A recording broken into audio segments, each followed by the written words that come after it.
Hello, hello, and welcome to Judging by the Cover, where to this week we are looking at Fantasy Life I, The Girl Who Steals Time. Now, the digital deluxe edition just does show the Japanese subtitle on there, but that said, I don't have too much history with this. I have played the Fantasy Life game on the 3DS when it came out.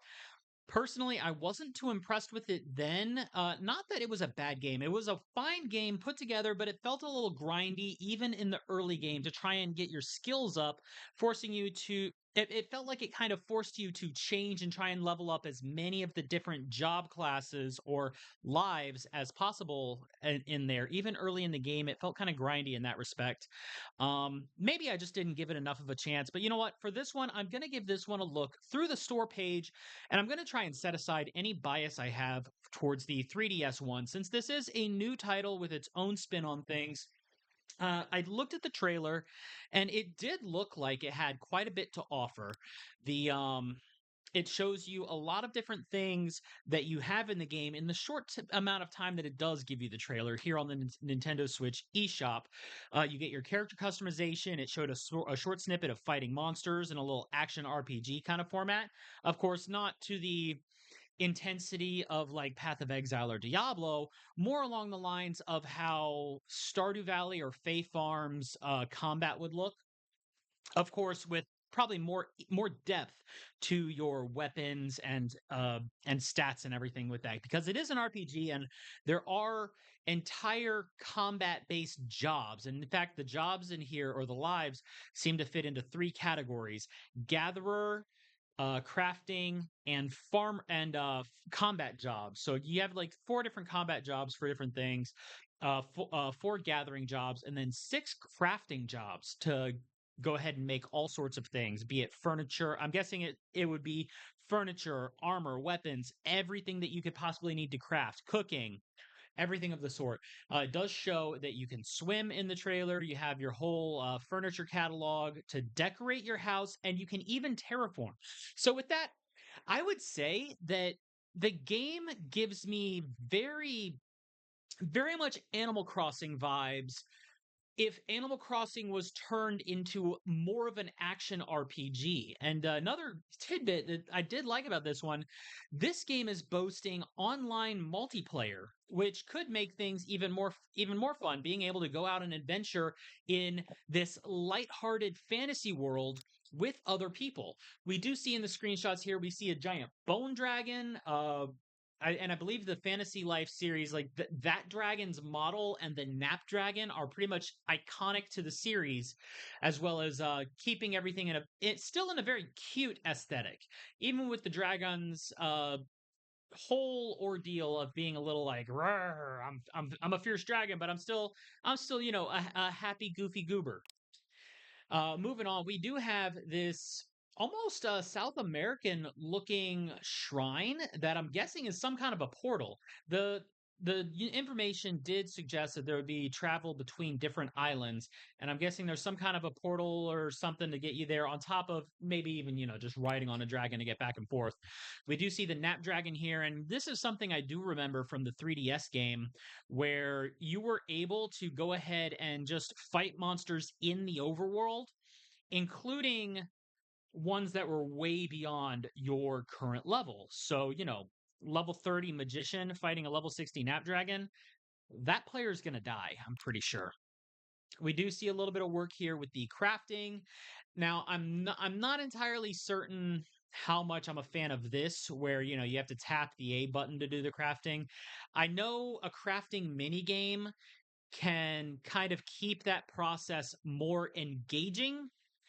What I don't like about that, though, is the idea that you would have to do it every single time you craft something. So if you're crafting multiples of the same thing and having to go through it every single time, that would be kind of be points off and just turn into a repetitive mess, when I'd rather just select the item from a menu and have it push out. Although I have also seen games that do the thing where you have to do the crafting mini game and get like a certain score on it, or do it a certain number of times before you can just auto complete them. If the game has something like that, then that would be a bonus. But with with what looks like a crafting mini game, that would quickly become tedious if you have to make a lot of things very quickly. We do see the character customization. They give you a lot of categories to go with, and just looking at the UI here, it looks like name, portrait, body type, facial structure, hairstyle, facial features, even voice. So the characters' voices, or with which is mostly going to be oohs and ahs, most likely. You get to choose how those sound. We do see the house here, and like I said, this game does kind of give me a lot of Animal Crossing vibes, kind of like a mix of Animal Crossing and Fae Farm. If you had like a more robust weapon and equipment and stat system than Fae Farm offers, but the kind of Animal Crossing aesthetic of your house and everything, like everything laid out very nicely, very cleanly, like that, with a very, and probably you get a lot of different kinds of things to decorate your house with, I imagine. But that's our screenshots there for Fantasy Life. The trailer looks nice. It is showing on the eShop here that there is the digital deluxe edition for $69.99, or you just get the base game for $60 and you can upgrade to the deluxe for 13. So, it's an extra 4 if you get the deluxe separate from the base game. But now, what does the digital deluxe edition offer? What does the digital deluxe edition offer? That's the dog going nuts in the background over there.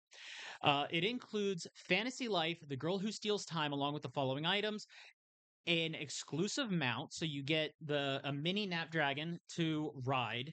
You get Snapdragon weapons, sword, claymore, bow, and staff, so one for each of the combat classes, and an iconic outfit pack. You get the ethereal girl's dress, sandals, you get an archaeologist hat and coat and boots and Tripp's helmet.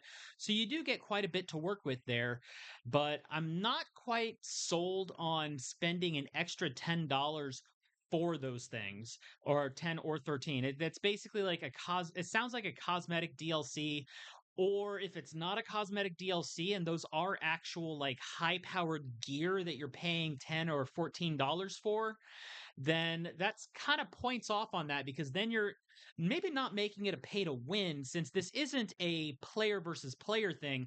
But those are things that would remove a lot of the grind and time sink that a game like this could have if the early game is very grindy to get your stats and your skill levels up. Um, you step into your slow life RPG where you freely switch between 14. Now, hopefully, freely switch means, just straight from your menu. You don't have to go to any central hub to change jobs, because out in the field, that can be very concerning if you're like, okay, there's a mining spot here and there's some wood here, but if I need to head all the way back to town in order to do that, in order to switch between jobs and do those multiple activities, that's kind of points off. But and then at the same time, even if you're out in the field, having to switch jobs in a menu to go between like miner and woodcutter, that if you can't just switch on the fly or just switch tools, that's also kind of a little detractor there for my enthusiasm for the game. Now, this is all just based on how this looks and maybe a little bit of lingering impression from the 3DS Fantasy Life title. Hopefully, it's not that involved or not that much of an issue to switch between classes, because it's just that having to go through a menu to switch between key tools for things that could be placed side by side in the world sounds like it would just take up unnecessary time, when other games would just have you switch the tool in your hotbar. But you fish, cook, you shape the island to your liking. Like I said, it does have the terraforming and the decoration, which is why I made that Animal Crossing comparison. And then a dragon guides you to a mysterious island. You are an adventurer who sets sail with the archaeologist Edward and his team. So there is a main storyline quest here where you are teaming up with archaeologists going into ancient sites and what looked like the South American shrine ruins, whatever those were.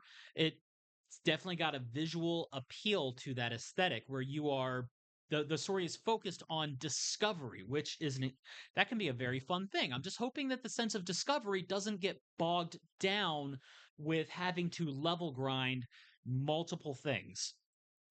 You follow the light emanating from a dragon's fossil to discover an uncharted and deserted island, a vast abyss, a dragon made of bone, and a girl's message that begs you to save the world. That must be the um the title character, the girl who steals time, something to do with that. 14 unique lives make yours brighter in this world, and a life is the equivalent of a job. So jobs classes, as you see in Final Fantasy, Dragon Quest, any RPG, so to speak. You collect ingredients or materials with gathering lives, create weapons, or cook dishes with crafting lives, or fight monsters with combat lives. And you can switch between any life at any time, creating a life that is uniquely yours.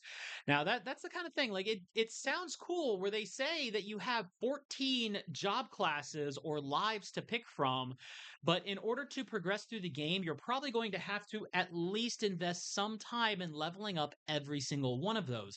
At which point it becomes less it feels like it's less of a changing between job classes and more of a these could have just been skill levels for a singular character, and maybe there are unique gear pieces that level up one specific skill or strengthen a skill. Like maybe there's a certain outfit that gives you extra points into mining or woodcutting or using a sword or a staff. But at the same time, I would much rather just switch out the main tool to switch between those skills, so to speak, and then level up the skills respectively, a la Final Fantasy. Now, not exactly like Final Fantasy 2, but the way you do Final Fantasy 2, where you level up skills the more you use them. If they were to flesh out that kind of a thing for this, instead of making them entirely separate classes where you have to switch around gear and everything to make them work, even at the fundamental base level. You can shape the island and create your town. You gather materials and restore the island to its former glory. Not only can you place houses and objects, but you can also alter the landscape and draw rivers and roads to create a truly unique island. You expand your house, place some furniture, and decorate the interior however you like. So, again, very much the Animal Crossing, like the New Horizons, where you terraform your entire island and build the city however you want, which sounds incredible, assuming that it doesn't that having to gather materials doesn't get in the way too much of it, and that it's not too much of a grind to do so. That's what the biggest worry that I have here is how grindy the game might be. Embark on an open world adventure. You freely explore the largest continent in the series, climb ledges, swim across rivers and lakes, ride on mounts. With these new actions, you can explore, and then you get up to 4 players in multiplayer, so that other people come to your island. You can explore dungeons or find your own ways to have fun together. If you have 2 controllers, you can also use the 2 player family co op feature, where one player can join in the adventure as your travel companion without needing to collect online. Again, making the Animal Crossing comparison. This basically, what I'm getting at is that this game is very much giving vibes of it's like Animal Crossing, but with more action adventure RPG elements, which is not a bad thing. It seems like it would give you more, and it's giving you inherently more to do within the game as opposed to just farming resources, farming money, and filling a museum. That's basically what Animal Crossing is. Again, not that any of this is a bad thing. I have played my fair time in Animal Crossing. It's an incredible, cozy game that has that vibe and is a good time in multiplayer. But the thing with it in multiplayer is that a lot of times it's just a quick visit, maybe some trading, or you invent your own fun with it. This one is actually giving you a game in order to play with other people, which does sound more engaging. But again, from a little bit of previous experience and the way they're describing their job system, it I'm a little hesitant to give it too much of a pass, especially at $60 to $70. I'm gonna have to rate this a 5 out of 10 in my book.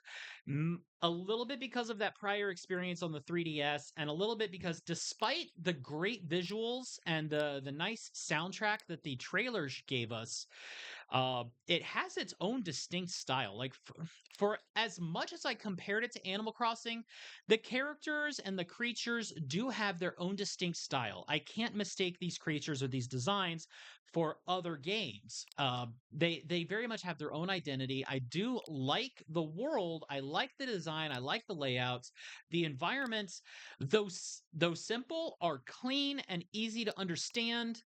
It's just looks a little the crafting looks like it could be quickly become tedious, and leveling up the jobs, depending on how much it takes to grind up your job levels and how much that is required for any sense of progression, that kind of leaves me a little doubtful as to how much I would personally put into this. So again, my personal rating, 5 out of 10, especially at 60 to $70, with the $70 edition being for what is essentially either just some cosmetics or some pay to win type of stuff that would alleviate the early game grind. But then you're pay if you alleviate that grinding, you're basically paying an extra $10 to reduce your playtime. I feel like if that is what they do, it just I'm not too enthusiastic about it. If other people are into the fantasy life, by all means,